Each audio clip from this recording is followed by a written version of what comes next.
Hello, everybody, and welcome to today's Mike Ames Recruitment Show, where we are talking about a very exciting topic, which is the LinkedIn algorithm, because there's been some tweaks to it now, so it should affect how things are appearing in your feed. And we're going to look at why that's happening and what we can do to make the most of it with our clients. And today, we've got a very special guest, which is Pete Ames, because he's our LinkedIn head guy, man, thing. I Hi, like the Pete, how word you doing? guru. I'm very good, No. thank you. I'm very good. I have to say, now I've received the kind of treatment that Mike receives from you every time the show is prepared. I have to say, I think he's a martyr. You're a bully. I think you'll find I'm much nicer to Mike because he doesn't dilly-dally. Okay? So he does as he's told. Okay. I see. Right. It's like that. So on that, right, Mike, Pete. Today, there with LinkedIn, there is nothing that is finite because they're very private. So the reason we're going to talk about this today is we do a lot of experimentation around LinkedIn and the algorithm and stuff like that. And we're sort of doing what you can do, which is sort of best guesses, right? Yeah, fundamentally. So, I write some of my clients. I'm a ghostwriter for, so I get learning from their LinkedIn activity and how that operates across different markets. Mike, of course, is kind of our front man out there doing the sales and the BD, and I tend to use my personal profile rather foolishly in some ways as an experiment ground. So if I think something won't work, I'll go and post it and see if it doesn't work. And that's so I learn a lot from that. And there are people out there who are way more immersed in the LinkedIn world than us. They love and live it. And I have access to some of their reports. There's some things coming out that are very exciting. So all of this is a combination of what we know so far from our own experience, from our clients' experience, and what we're hearing from the leading experts in the area. Okay, fantastic. So, Pete, we're just going to do a quick little overview for stuff for people who are watching this who either perhaps don't know what the LinkedIn algorithm is or perhaps aren't aware of its repercussions. Can we talk about what it is, sort of why it exists, and how that affects us? Yeah. So what we're talking about here is when I log into my LinkedIn, LinkedIn has to figure out what it's going to put in my feed. There are 1,000 posts that it could put, but it's only got 5 slots that it needs to fill immediately. And it wants those 5 slots to be the most interesting, engaging content that I could possibly see, because then I will stay on the feed. And that allows LinkedIn to put adverts on my feed. And this is an interesting question because I get such interesting answers to this one. So I'm going to ask the audience, guess how much LinkedIn makes per year from LinkedIn adverts. So not from all of its recruitment services, just from the advertising it sells per year. Interested to see if anybody can guess that. And if you were on the team talk I did a week ago, you've got to wait because you already know the answer. So what LinkedIn has got, it's got this massive desire to keep you on the feed.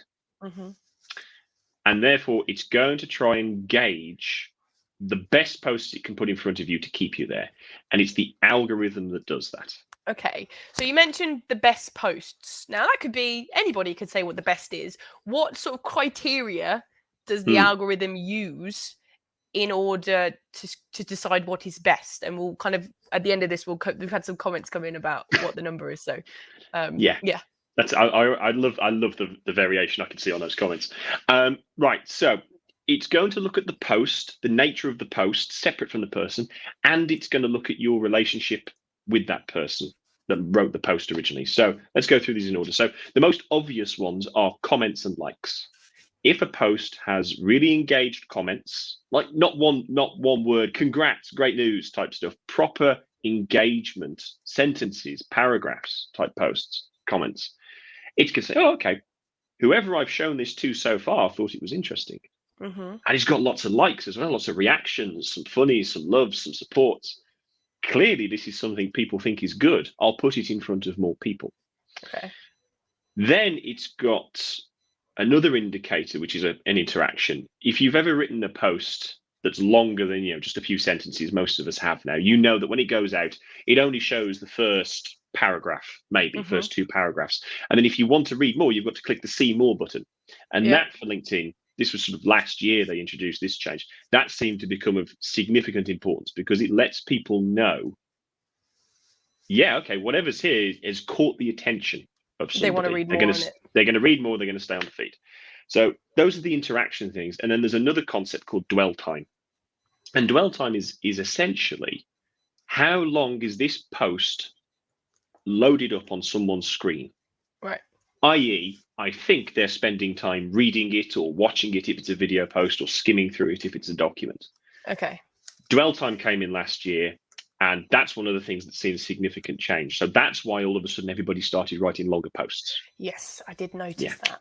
Yeah. Okay. So all right. The algorithm looks at those things, and then it looks at you and as the person who's just logged in and says, do you like this type of post? You know, for example, I love polls. I still see a lot of polls.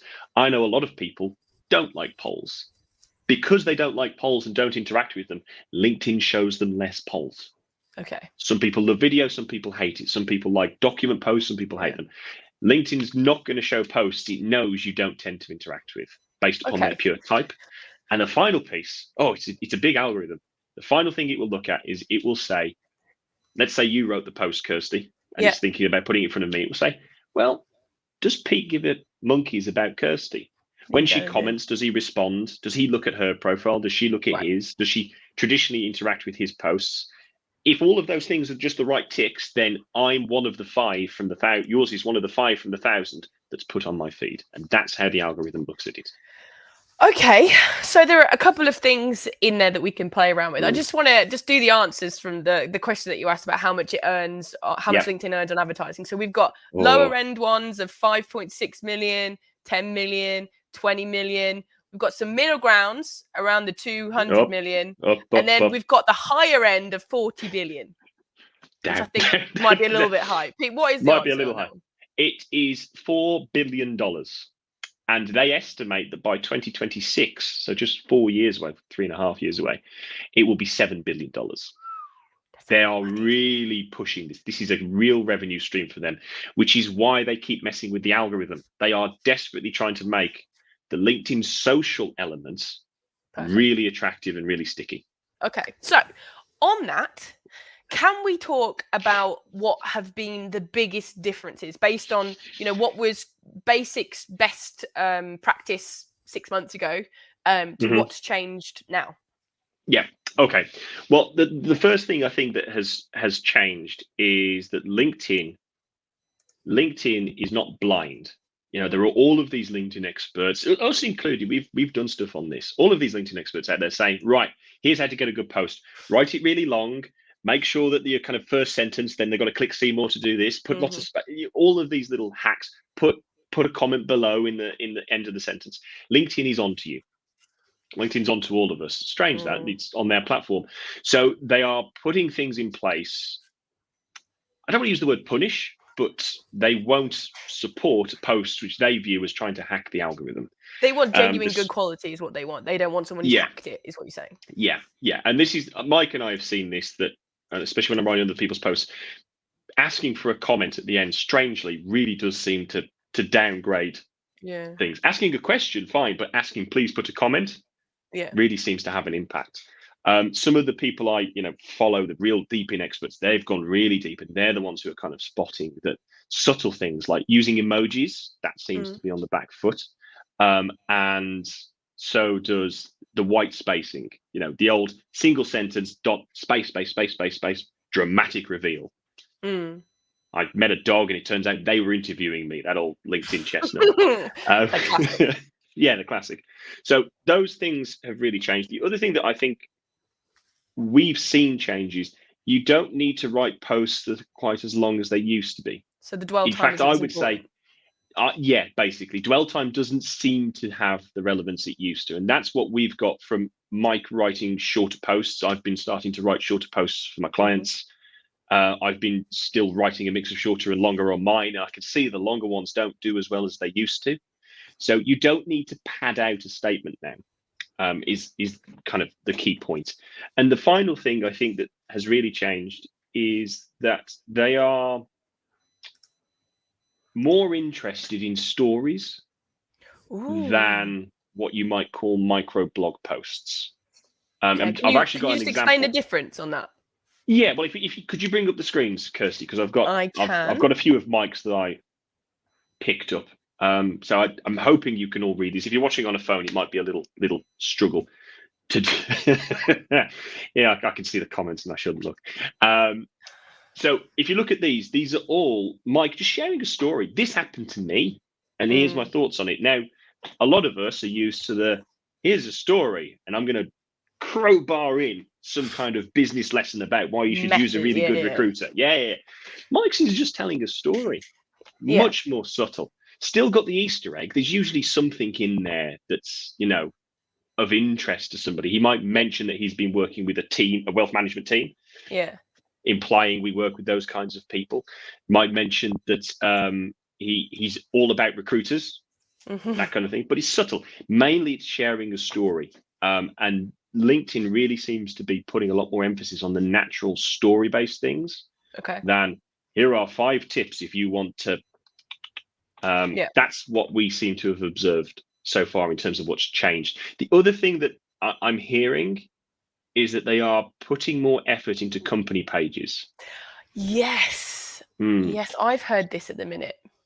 Yeah, and it's an interesting one because those who don't know, I really don't see much value, especially if you're a small team with limited resources, in putting a lot of time and effort into your company page as a means of business development. I think it's good for hiring. I think it's a great way to hire as part of your EVP, and also not too bad for sharing jobs.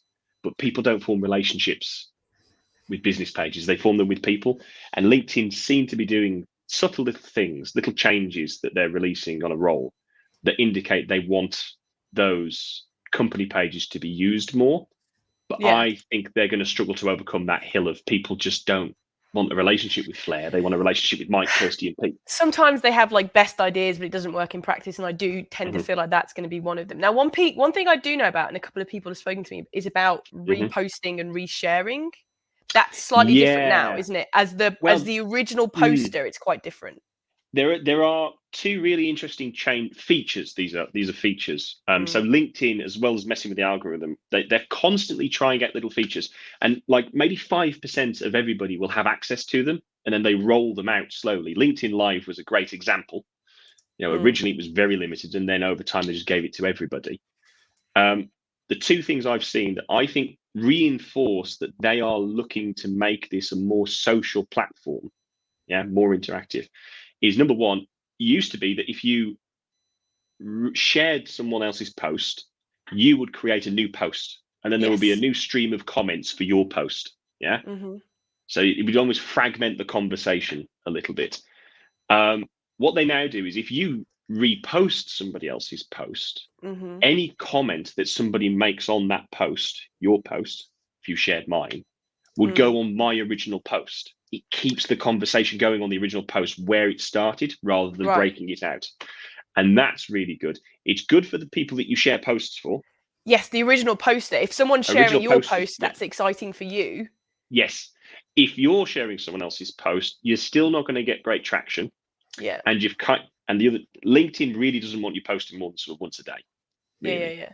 That's been for ages. They don't want that. They don't want Twitter 5 times a day. They want once a day max. So you've kind of used your shot for the day, really. So getting the team to do it, good. If the boss has posted something, everyone else kind of piles in and reshares it, gets it further out. But they've burnt their chance for the day. Also worth noting, actually, one thing that hasn't changed, LinkedIn knows that your employees and colleagues sharing your post is not the same as your wider network. They don't value it the same. So again, it's that thing where it takes into account how are you related on how are you linked together on LinkedIn. Okay, right, Pete. So I think we are going to have to move on. We've had this a comment about somebody has seen that more posts company pages seem to be appearing more often. So that is interesting. That's a nice support there. So thank you. Yeah, they introduced that feature about 6 months ago, I think it was, that you could then actually interact with other stuff as a company rather than a person. Okay. All right. So now, Pete, I want to move on to, we're sort of checking on time. So I want to move on to what's still the same. What things are still what they've always been. And then we're going to look onto some more practical tips about how you can make the most out of the algorithm as it currently stands. So what's not changed, Ped? Okay. A couple of things haven't changed. Number one, that opening paragraph is still king. Yeah. They don't like you to hack it, with the double spaces, but it's still got to be air of mystery, cliffhanger, doing all you can to get their attention, build their interest in attention and interest in 2 sentences. That's really what you've got to play with. Okay. So make them longer sentences and just leave it so that people, oh God, yeah, tell me more. If you look back at what I had with Mike's, all of Mike's cut off halfway through a sentence. Yeah. That seems to be quite effective. So that is still absolutely super important for when you're writing your posts. The other 2 things I would say that haven't changed, that I like to reinforce because I see these mistakes being made quite a lot, is they don't want you putting links to your website or to other news sites on their feed, because when somebody clicks it, they leave.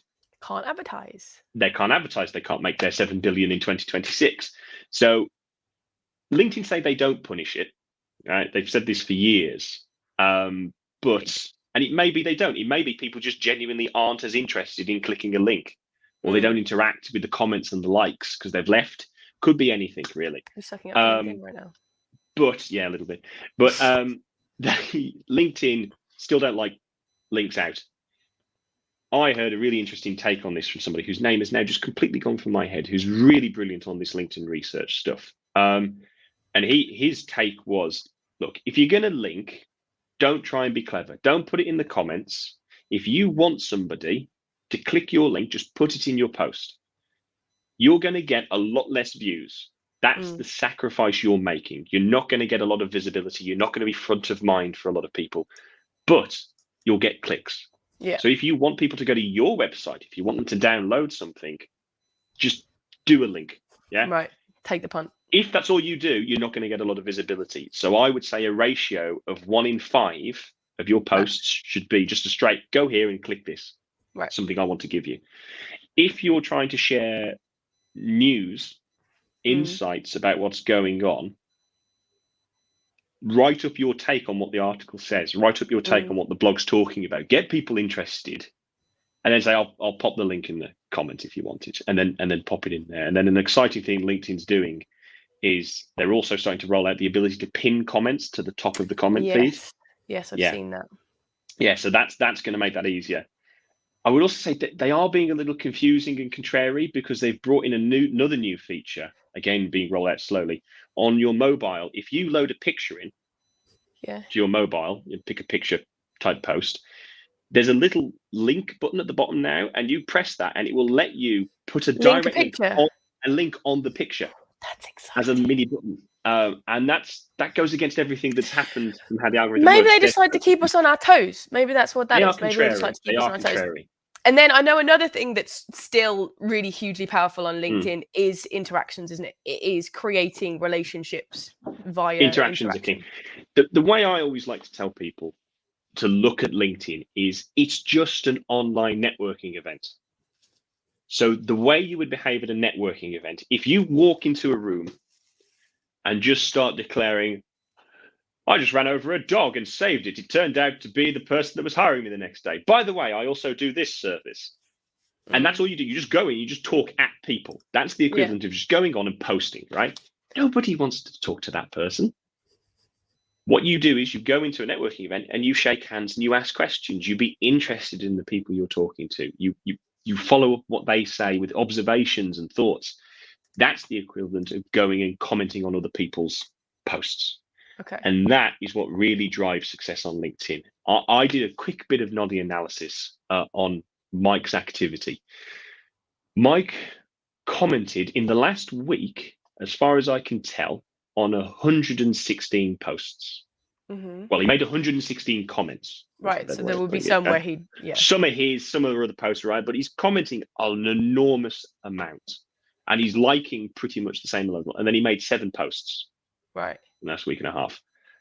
Right, that ratio is, I think, part of the reason for his success. I've not seen much evidence of this, but I am very confident that by interacting with your target market, that you are going to help boost your own LinkedIn views.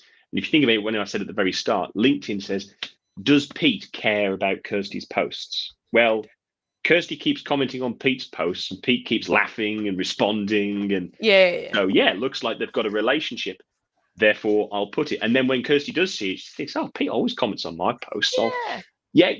commenting is the lifeblood of LinkedIn. And if you're It's really it's sort of giving before you receive with that. You're telling LinkedIn, this is the people I'm reacting with, these are the people I have the relationship, and then you receive their love because LinkedIn shows you. exactly. And if you're looking to start on LinkedIn, if you really struggle to get going, don't worry about posting. Yeah. Go, comment, be a really engaged member of your network, and you will learn what works and what doesn't on this platform. You'll see a lot more than I could ever teach you in sort of half an hour. And when you do come to start posting, there's going to be a lot of people who have had lots of endorphin rushes from your comments. Like, "Ooh, someone cares what I think," right? They're going to come. They're going to comment. Okay, fantastic. Right. So, Pete, I do want to move on now. We have had a couple of Yes. questions. I'm just going to this link in. So, Wendy's asked, should you like your own posts? I feel like that's a fairly quick answer. Yeah, I would. I don't think you should be the first person to like your post. Let others lead Like it the first. way and have some of the other team do it. That's absolutely fine. It's not going to be a huge boost, but people then see, oh, it reminds people that they can press the like button. And they're not But the I think first if one. you're There's something if you're the creepy about first one being to the like first your one. own post, I don't like it very much. Okay. And then we've got another question, which when will LinkedIn start to penalize posts that have a selfie for no reason whatsoever to stop LinkedIn from becoming Instagram? Do you think that's likely to happen, or? No, it's going to get worse. Okay. The combination. I've seen this. Mike's seen this. I've seen this with clients. If you put your face next to your post, even if it's a very loosely connected thing, it's going to do better. Whether it should or not, let's put to one side. But the rationale, I think, from what they're doing here is they want this to be a social place. Yeah, and socials. And it's hard to be social with just words. It's better if you see faces you recognize, the reason we love LinkedIn Lives is because you're all here and you're getting a real flavor of our personality. Photo's not as good, but it's better than just pure text. So unfortunately, LinkedIn user, I don't think you're going to see that leave anytime soon. It's going to get worse. Okay. Yeah. All right, Ped. So I want to move on now to sort of practical things that people should do in order to not necessarily hack the algorithm, because like you say, LinkedIn doesn't like that, but make the most of the algorithm as it stands. Let's be Okay, I'm going to have a slightly contentious answer to this one. Yeah. Ignore the algorithm. The algorithm is not your priority. It's like trying to focus on the color of your car and not worrying about whether it should be an SUV or a sports car or whatever. It's the wrong thing to think about. Avoid doing things that hamper you. Annoy it. Don't try and write fancy things. Don't put links. Don't put people's names in the post unless you're absolutely damn certain they are going to respond with a comment, because you'll be punished for that. Avoid those things. But otherwise, you're far better focusing on figuring out what it is that you know and that you can talk about that will be of interest to your market. That is by far the most valuable way to spend your time. So figure out what you know that you can teach, what you are aware of that others perhaps aren't. If you've got humor, there's a recruiter, I don't know if he's ever going to be on the show, but Greg Wyatt, who is hilarious. I love his humor on LinkedIn, right? And that's what he leans on more than anything, his humor.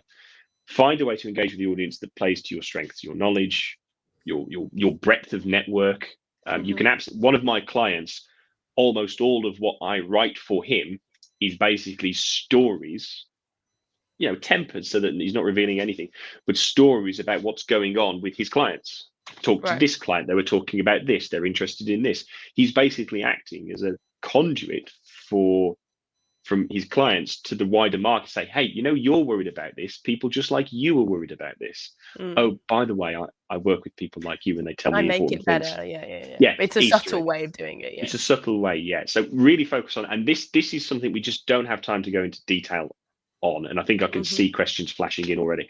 And we have talked about potentially doing some kind of workshop or 5-day challenge on figuring out very quickly what your market would be interested in seeing you post about. If anybody's interested in that, because I've not put time in because I don't know, pop a 3 in the comments. At the moment, we don't have it's something we're ruminating on. So if a lot of people like it, we'll push it higher up as a priority. So if you want to be given first notice on that, first dibs on it, pop a 3 in the comments and we'll take note of it and we'll make sure that you're the first to be invited. Okay, so just on that, Pete, I mean, some people, we've got some questions here.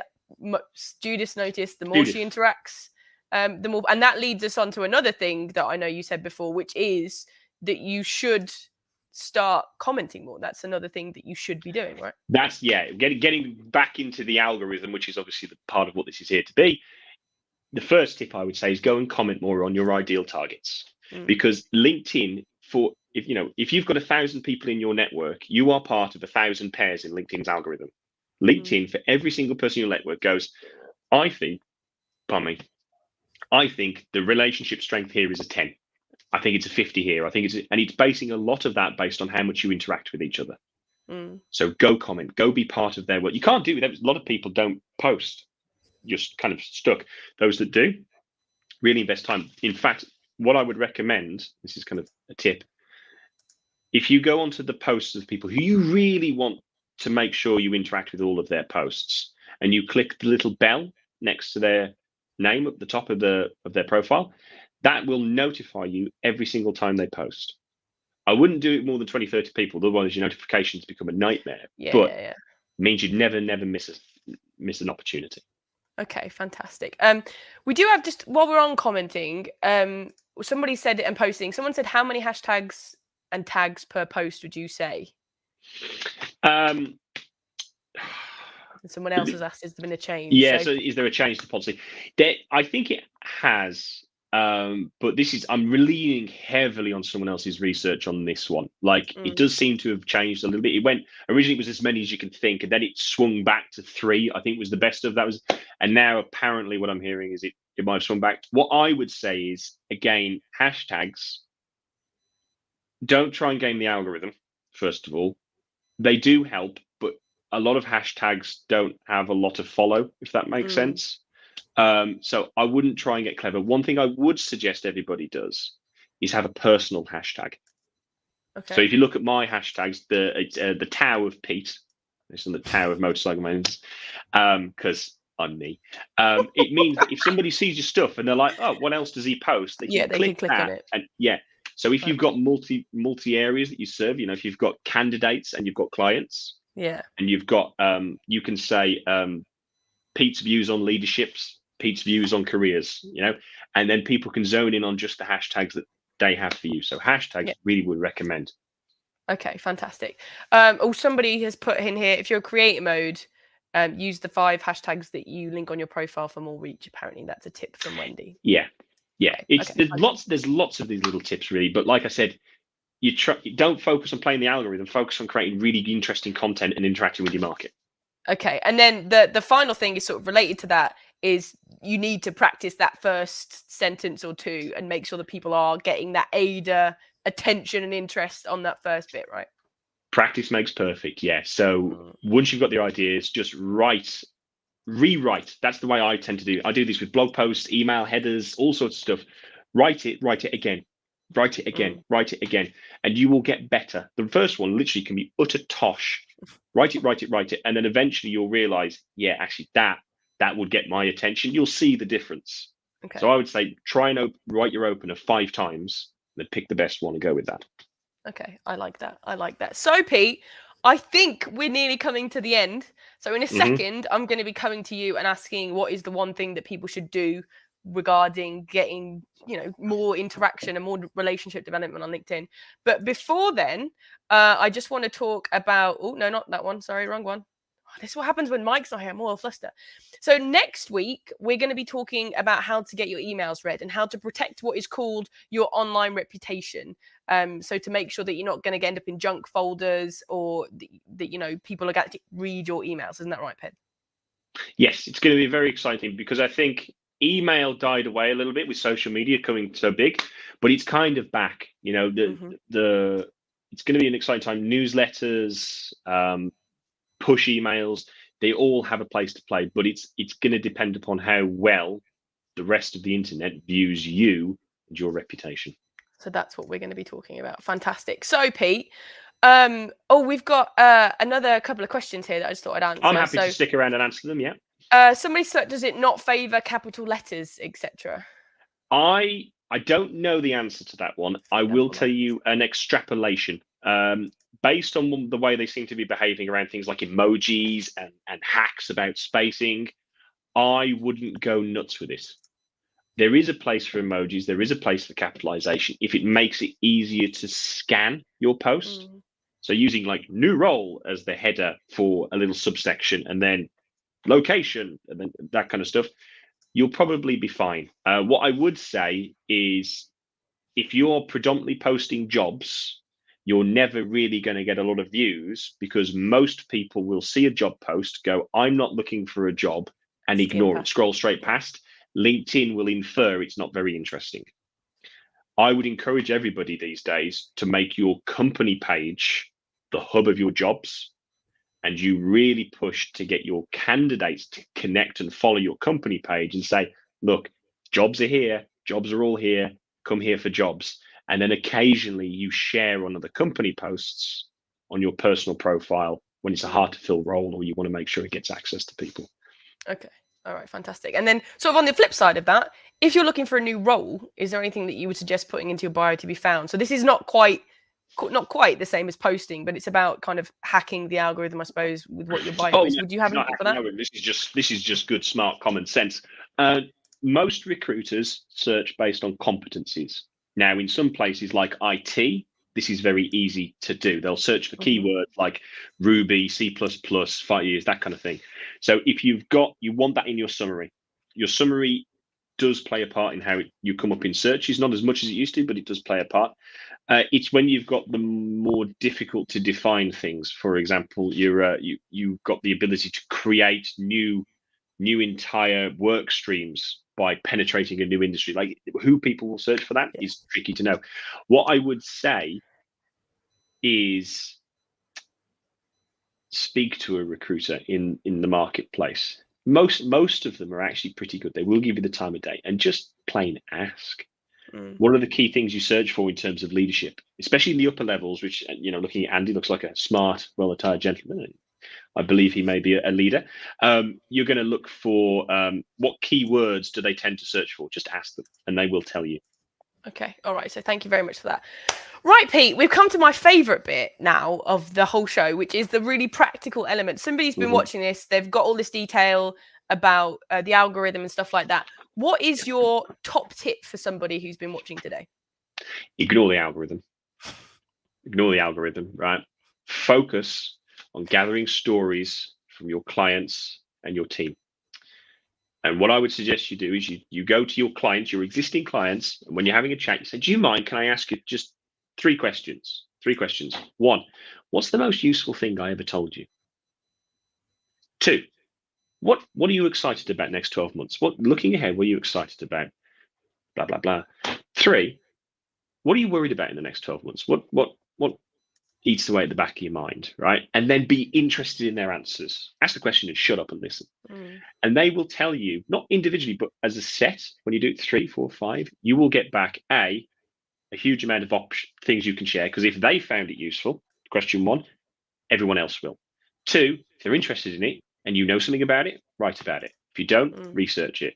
If they're worried about it and you know something about it, talk about it. If they don't, research it, find someone else, talk about what you're learning about it instead. Those would be my tips to get started. I love this. I mean, this has been great, Pete. I mean, we've got some really great feedback. So thank you, Julia. She loves the top tip. And then Carl said Julia. This has been brilliant. So we have to tell Mike that we've just been fantastic and fantastic and brilliant. In fact, if everyone else could tell him that as well, I think that would be great for us. Okay, so I look forward to seeing you guys next week when we're going to be talking about how to get your email reputation and stronger your online reputation. And until then, Peter, thank you so much for today. You've been really knowledgeable and added a lot of value. So thank you so much to you. Thank you, Kirsty. I feel barely bullied.